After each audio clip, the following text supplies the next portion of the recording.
Hello, and welcome back, my lovely Lovecraftians, to a story with deep roots, titled The Tree by H.P. Lovecraft. Fata viam benevolent. On a verdant slope of Mount Manalius in Arcadia, there stands an olive grove about the ruins of a villa. Close by it is a tomb, once beautiful, with the sublime sculptures, but now fallen into as a great decay as the house.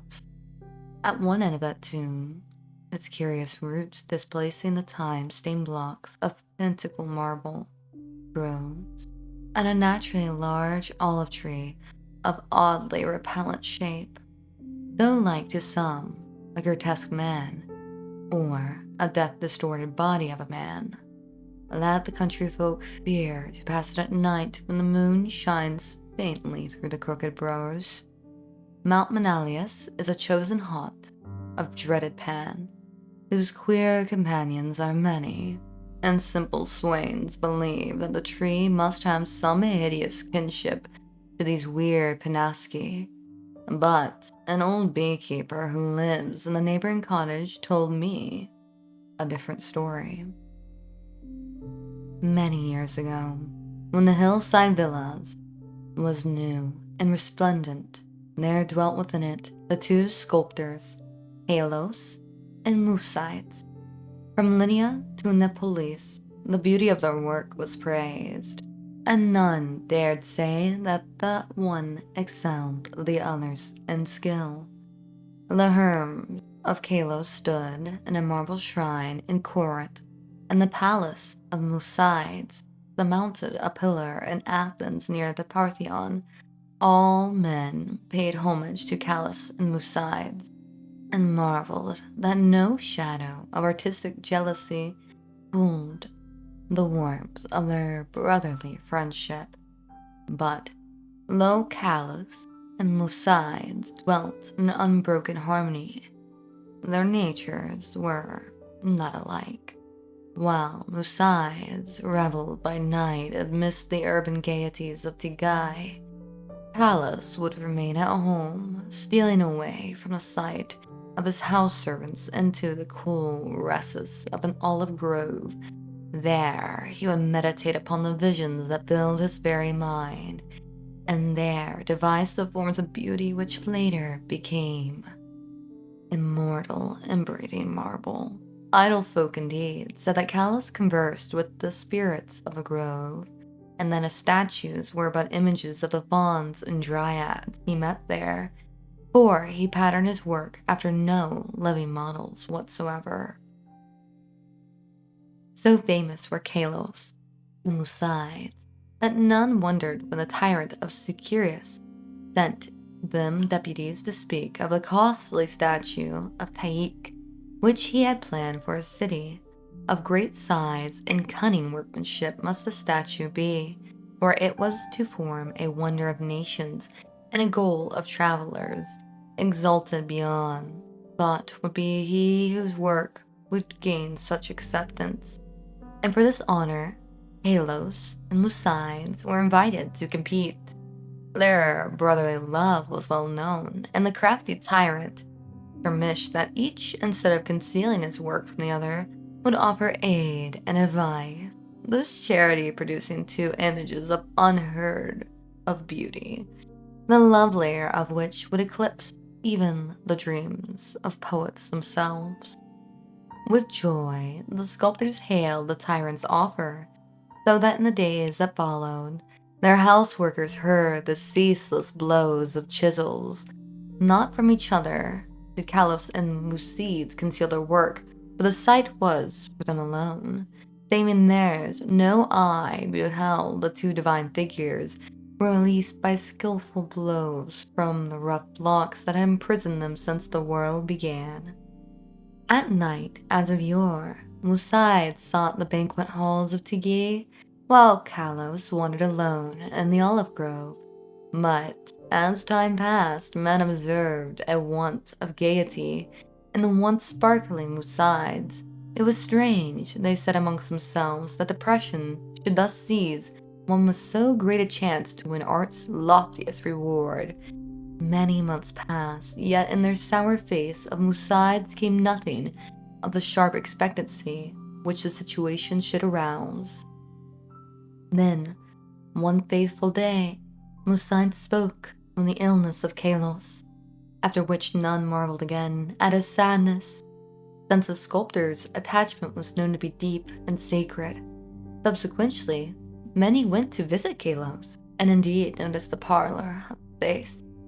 But there was about him a happy serenity, which made his glance more magical than the glance of Musaids, who was clearly distracted with anxiety, and who pushed aside all the house servants in eagerness to feed and wait upon his friend with his very own hands.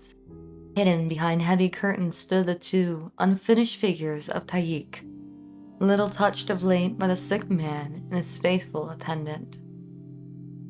As Kalos grew inexpectedly weaker and weaker and weaker, despite the ministrations of puzzled physicians and his assiduous friend, he desired to be carried often to the grove, which he so loved. There he would ask to be left alone, as if wishing to speak with unseen things.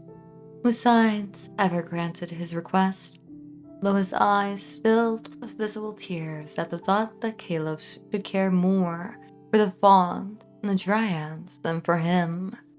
At last the end drew near, and Kalos discoursed of things beyond his life. Musaids weeping promised him a sculpture more lovely than the tomb of Mausolus, but Kalos bade him speak no more of marble glories. Only one wish now haunted the mind of the dying man, that twigs from certain olive trees in the grove be buried by his resting place, close to his head, of course. And one night, sitting alone in darkness of that very olive grove, Kalos died. Beautiful beyond words was the marble sculpture which stricken Musaids carved for his beloved friend. None but Kalos himself could have fashioned such bas reliefs, wherein were displayed all the splendors of Elysium, nor did Musaids fail to bury close to Kalos's head the olive twigs from the grove which he requested. As the first violence of Musaids' grief gave place to resignation, he labored with diligence upon his figure of Taik. All honor was now his, since the tyrant of Susurris would have the work of none save him or Kalos.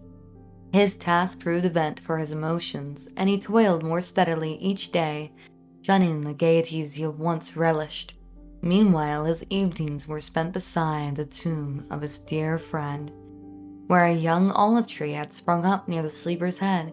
So swift was the growth of this tree, and so strange was its form, that all who beheld it exclaimed in surprise, and Musaids seemed at once fascinated, and then repelled. 3 years after the death of Kalos, Musaids dispatched a messenger to the tyrant, and it was whispered in the agora of Tigay that the mighty statue was finished. By this time, the tree by the tomb had attained amazing proportions, exceeding all other trees of its kind, and sending out a singularly heavy branch above the apartment in which Musaid labored. As many visitors came to view the prodigious tree as to admire the art of the sculptor, so that Musaids was seldom alone, but he did not mind his multitude of guests. Indeed, he seemed to dread being alone now that his absorbing work was done. The bleak mountain wind sighing through the olive grove and the tomb tree had an uncanny way of forming vaguely articulate sound. The sky was dark on the evening the tyrants and missionaries came to Tigay. It was definitely known that they had come to bear away the great image of Taik and bring eternal honor to Musaids, so the reception by the proxy was of great warmth. As the night wore on, a violent storm of wind broke over the crest of Manasili, and the men from Susurris were glad that they rested snugly in the town. They talked of their illustrator's tyrant and the splendor of his capital, and excluded in the glory of the statue which Musides had wrought for him. And then the men of Tegier spoke of the goodness of Musides, and of the heavy grief for his friend, and how not even the coming laurels of art could console him in the absence of Kalos, who might have worn these laurels instead. Of the tree which grew by the tomb near the head of Kalos, they also spoke. The wind shrieked more horribly, and both Cicerons and the Arcarians prayed to Aiolos. In the sunshine of the morning, the proxy led the tyrant's messengers up the slope to the abode of the sculpture, but the night wind had done strange things. House servants' cries ascended from a scene of desolation, and no more amidst the olive grove rose the gleaming colonnades of the vast hall, wherein Musides had dreamed and toiled. Lone and shaken, mourned the humble courts and the lower walls, for upon the sumptuous greater percentile had fallen squarely the heavy overhanging brought of a strange new tree, reducing the stately poem in marble with odd countenances to a mound of unsightly ruins. Strangers and Tegan stood aghast, looking from the wreckage to the great sinister tree, whose aspects were so weirdly human and whose roots reached so queerly in the sculpted splutchers of Kalos. And their fear and dismay increased when they searched the fallen apartment for the gentle Musai and the marvelously fashioned image of Taik. No traces could be discovered. Amidst such stupendous ruin, only chaos dwelt, and the representatives of the two cities left disappointed. Thracians that they had no statue to bear home, Tegans that they had no artist to crown. However, the Cicerons obtained after a while a very splendid statue in Athens, and the Tegans consoled themselves by erecting in the Agora a marble temple commemorating the gifts, virtues, and brotherly pity of Musides. But the olive grove, oh, that olive grove still stands, as does the tree growing out of the tomb of Kalos. The old beekeeper told me that sometimes the birds whisper to one another in the night wind, saying over and over and over again, Vuela, vuela, I know, I know. Such concludes The Tree by H.P. Lovecraft. A lovely story about familiar roots, be it through kinship or family.